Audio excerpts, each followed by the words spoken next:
All right, good afternoon. This is a continuing Bible study for August the 9th, 2026. Didn't do one last week because I was out of town. So we'll catch up. We're at chapter 31 in Genesis. We're continuing our story of Jacob trying to separate from Laban and go back to the promised land with Rachel and Leah and all of his two maids and all of his children and all of his livestock. We ended up last week with Jacob tricking Laban so that Jacob has the healthy, strong sheep and Laban doesn't. So chapter 31. Now Jacob heard that the sons of Laban were saying, Jacob has taken all that was our father's, and from what was our father's, he's gained all this wealth. And Jacob saw that Laban did not regard him with favor as before. So the cousins are grumbling, and Jacob is realizing it's probably time to get going because the hospitality is not what it once was. So verse 3, then the Lord said to Jacob, return to the land of your fathers, to your kindred, and I will be with you. Remember, when Jacob was going, before when he was running away from Esau, remember he had that dream, and God had said, I will be with you and I will bring you back. And remember, Jacob had said, if God, brings me back, then that'll be my God. And so this is God saying, I'm taking you back and I'm going to be with you. So verse 4. So Jacob sent and called Rachel and Leah into the field where his flock was and said to them, I see your father does not regard me with favor as he did before, but the God of my father has been with me. You know that I have served your father with all my strength, yet your father has cheated me and changed my wages 10 times, but God did not permit him to harm me. Now, we don't know about that. There's nothing in the Bible that says, in the scripture, that says that Laban changed his wages 10 times. I think this is just Jacob trying to justify what he's getting ready to do. Verse 8 says, if he said, the spotted shall be your wages, then all the flock were spotted. If he said, the striped shall be your wages, then all the flock were striped. Thus God has taken away the cattle of your father and given them to me. Actually, that was Jacob, tricking Laban. Chapter 10, in the mating season of the flock, I lifted up my eyes and saw in a dream that the he-goats which leaped upon the flock were striped, spotted, and mottled. Then the angel of God said to me in the dream, Jacob, and I said, here I am. And he said, lift up your eyes and see, all the goats that leap upon the rock are striped, spotted, and mottled, for I have seen all that Laban is doing to you.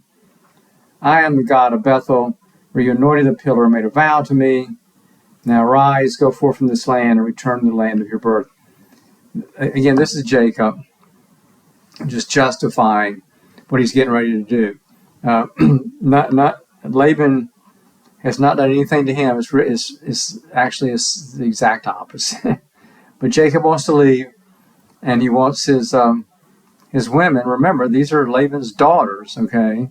So he wants them to feel like that he's justified in leaving with all of his great livestock wealth. Verse 14, and Rachel and Leah answered him, is there any portion or inheritance left to us in our father's house? Are we not regarded by him as foreigners? For he has sold us. He's been using up the money given for us. All the property which God has taken away from our father belongs to us and to our children. Now then, whatever God has said to you, do. So Rachel and Leah are fully on board. They too are now blaming their dad for everything. And so Jacob has succeeded. He's got his two wives completely on his side. And so now they're making plans to leave. Verse 17, so Jacob arose, set his sons and wives on camels, and he drove away all his cattle, all his livestock, which he had gained, the cattle in his possession, which he had acquired in Paddan Aram, to go to the land of Canaan to his father Isaac. Laban had gone to shear his sheep, and Rachel stole her father's household gods. Now, remember, when we talk about, Jacob and God, we're talking about Yahweh. The father's household gods, these are little statues that are very common for a household, to pray to them, to make sure that we have a good a good growing season and we're safe and that sort of thing. Remember that there's nothing in the Bible that says there's only one God. The assumption is there are lots of gods, but the Yahweh, Israel's God, is the supreme God. Okay. Verse 20. And Jacob outwitted Laban the Aramean, and that he did not tell him that he intended to flee. He fled with all that he had, and arose and crossed the Euphrates and set his face toward the hill country of Gilead. So this is no, Laban, I need to tell you in a couple of weeks, I'm taking your daughters and I were leaving. Thank you for everything you've done for me, but it's time for us to go. No, they've taken off in the middle of the night. 22. When it was told Laban on the third day that Jacob had fled, third day, how many times in the Bible do we hear the third day? Lots of times. He took his kinsman with him and pursued him for 7 days and followed close after him into the hill country of Gilead. Now, what's the plan? What's Laban going to do? Is he going to try to capture Jacob and his daughters and make them his slaves? Or is he just mad that they, after 14 years, they just took off without saying goodbye, without a chance to have a, goodbye feast or whatever? It's hard to know what's going on here. Verse 24, but God came to Laban the Aramean in a dream by night and said to him, take heed that you say not a word to Jacob, either good or bad. This is God telling Laban, be careful. Jacob's under my protection. 25, and Laban overtook Jacob. Now Jacob had pitched his tent in the hill country, and Laban with his kinsmen encamped in the hill country of Gilead. And Laban said to Jacob, what have you done that you cheated me and carried away my daughters like captives of the sword? And it's a good question, because that's exactly what Jacob was doing. He's running away. Why did you flee secretly and cheat me and did not tell me so that I might have sent you away with mirth and songs, with tambourine and lyre? Why did you not permit me to kiss my sons and my daughters farewell?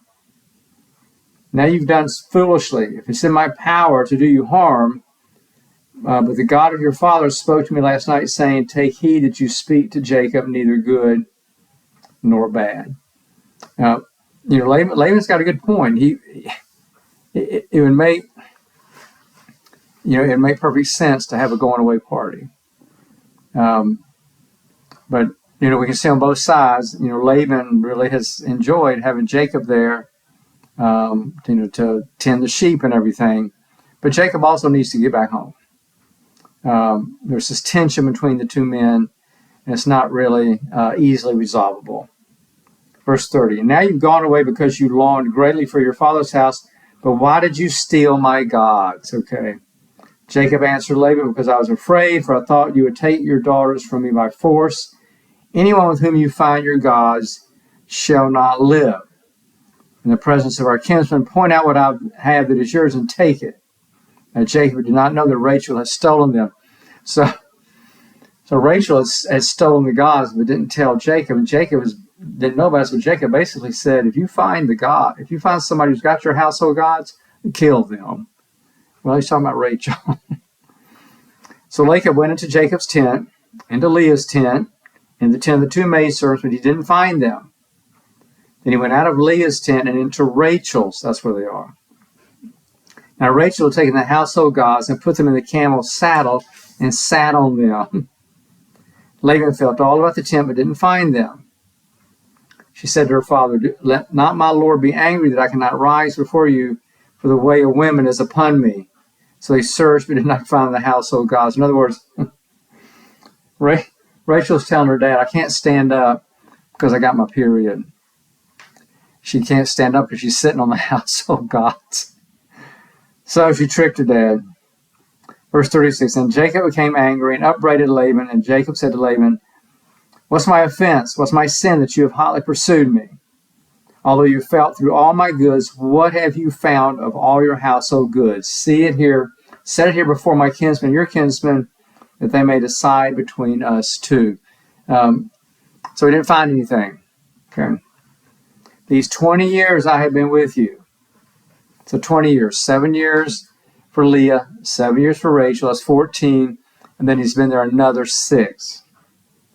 So your ewes and your she-goats have not miscarried. I'm not eating the rams of your flocks, that which was torn by wild beasts. I'm not bringing to you. I bore the loss of it myself.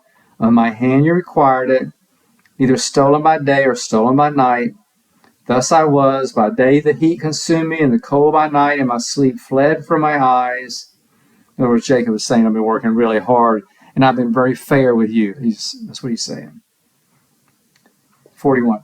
These 20 years I've been in your house. I served you 14 years for your 2 daughters and 6 years for your flock.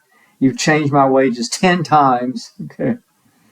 If the God of my father, the God of Abraham, and the fear of Isaac had not been on my side, surely now you would have sent me away empty-handed. God saw my affliction, the labor of my hands, and rebuked you last night.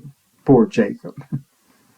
Then Jacob answered and said to Jacob, the daughters are my daughters, the children are my children, the flocks are my flocks, and all that you see is mine. But what can I do to this day to these my daughters, or to their children whom they have borne? Laban is basically saying, everything that you have actually belongs to me, but I'm not going to do anything about it. He remembers what God said. So verse 44. Come now, let us make a covenant, you and I, and let it be a witness between you and me. So Jacob took a stone, set it up as a pillar, and Jacob said to his kinsmen, gather stones, and they took stones and made a heap, and they ate there by the heap. Jacob called it this is a big word, Jegar-sahadutha, but Jacob called it Galeed. Laban said, this heap is a witness between you and me today. Therefore he named it Galeed, and the pillars Mizpah, for he said, the Lord watched between you and me, and when we are absent one from another. If you ill-treat my daughters, or if you take wives besides my daughters, although no man is with us, remember, God is witness between you and me. So Laban is saying, you got my daughter, no more wives. No more wives. That's it. Then Laban said to Jacob, see this heap and this pillar which I have set between you and me. This heap is a witness, and the pillar is a witness, that I will not pass over this heap to you, and you will not pass over this heap and this pillar to me for harm. In other words, it's a boundary. Jacob on this side, Laban on that side. That's it. Verse 53.